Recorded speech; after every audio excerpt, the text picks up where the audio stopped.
दोस्तों, स्वागत है थ्योरी ब्रेकर में, जहां हम आपको लेकर चलते हैं सबसे चिलिंग और मिस्टीरियस मामलों की ओर जो आपको रातों को जगाए रखते हैं। आज हम समय में पीछे चलते हैं एक छोटे और शांत से शहर विलिस का, आयाव में, जो हमेशा के लिए हॉन्टेड हो गया एक ऐसे ग्रूसम अनसॉल्व्ड मर्डर से जो अमेरिकन हिस्ट्री के सबसे डरावने मामलों में से एक है, द विलिस का एक्स मर्डर्स। ये 9 जून 1912 की रात थी, जब मोरे फैमिली एक लोकल चर्च इवेंट में शामिल होने के बाद घर लौटी। जोसिया और साराह मोरे अपने 4 बच्चों हरमन, कैथरीन, बॉयड और पॉल के साथ अपने कम्युनिटी में वेलाइक्ड और रिस्पेक्टेड फैमिली माने जाते थे। उस रात मोरे बच्चों के 2 छोटे फ्रेंड्स लेना और ईना स्टिलिंगा ने भी उनके घर पर स्टे किया।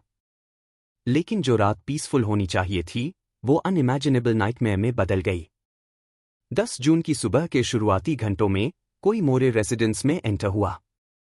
किसी फोर्स्ड एंट्री के साइंस नहीं मिले, जिससे इन्वेस्टिगेटर्स को ये लगा कि या तो किलर को अंदर बुलाया गया था या वो पहले से घर में छिपा हुआ था, शायद एटिक में, और परिवार के सोने का इंतजार कर रहा था। प्रॉपर्टी में मिली एक एक्स के साथ किलर ने सिस्टमैटिकली घर के सभी 8 ऑक्यूपेंट्स की हत्या कर दी। जोसिया और साराह पर इतनी जोर से वार किया गया था कि उनकी स्कल्स टूट गईं, और बच्चों और उनके यंग गेस्ट्स को भी सिमिलर हॉरिफाइंग तरीके से मारा गया। क्राइम में एक और डरावना पहलू ये था कि मर्डरर ने घर में सभी मिरर्स और रिफ्लेक्टिव सरफेसेस को क्लॉथ्स या कपड़ों से ढक दिया था, मानो वो सीन से ह्यूमैनिटी के सभी ट्रेसेस को एरेज करना चाहता हो। इस हॉरिफाइंग एक्ट को अंजाम देने के बाद किलर ने घर में समय बिताया, किचन में खाना खाया और फिर रात के अंधेरे में गायब हो गया।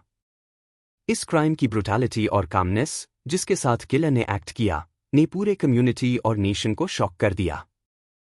सालों तक कई सस्पेक्ट्स की इन्वेस्टिगेशन हुई, जिसमें एक ट्रैवलिंग प्रीचर रेवरेंड जॉर्ज केली भी शामिल था, जिसने मर्डर्स की कन्फेशन की लेकिन बाद में उसे वापस ले लिया। कुछ लोगों का मानना था कि ये किसी बिजनेस राइवल का काम था या एक ट्रांसिएंट सीरियल किलर की करतूत। एक्सटेंसिव इन्वेस्टिगेशंस और काउंटलेस थ्योरीज के बावजूद ये केस आज तक अनसॉल्व्ड है। द विलिस का एक्स मर्डर हाउस अब भी खड़ा है और एक मैकेबर टूरिस्ट अट्रैक्शन बन गया है। कई विजिटर्स और पैरानॉर्मल इन्वेस्टिगेटर्स ने वहां स्ट्रेंज ऑकरेंसेस रिपोर्ट किए हैं, जैसे मिस्टीरियस वॉइसेस और अनएक्सप्लेन्ड कोल्ड स्पॉट्स, मानो घर खुद उस फेटफुल रात की टेरर को याद करता हो। आपका क्या मानना है कि विलिस्का में क्या हुआ था? क्या ये एक कैलकुलेटेड, कोल्ड ब्लडेड किलर का काम था, जिसके पास कोई मोटिव था, या ये किसी रैंडम ड्रिफ्टर की वायलेंस का एक्ट था जो बिना ट्रेस छोड़े गायब हो गया? अपनी थॉट्स नीचे कमेंट्स में शेयर करें और हमें बताएं कि क्या आपको लगता है ये केस कभी सॉल्व होगा। और अधिक मर्डर मिस्ट्रीज के लिए हमारे चैनल थ्योरी ब्रेकर को लाइक, शेयर एंड सब्सक्राइब करना न भूलें। See you in the next one.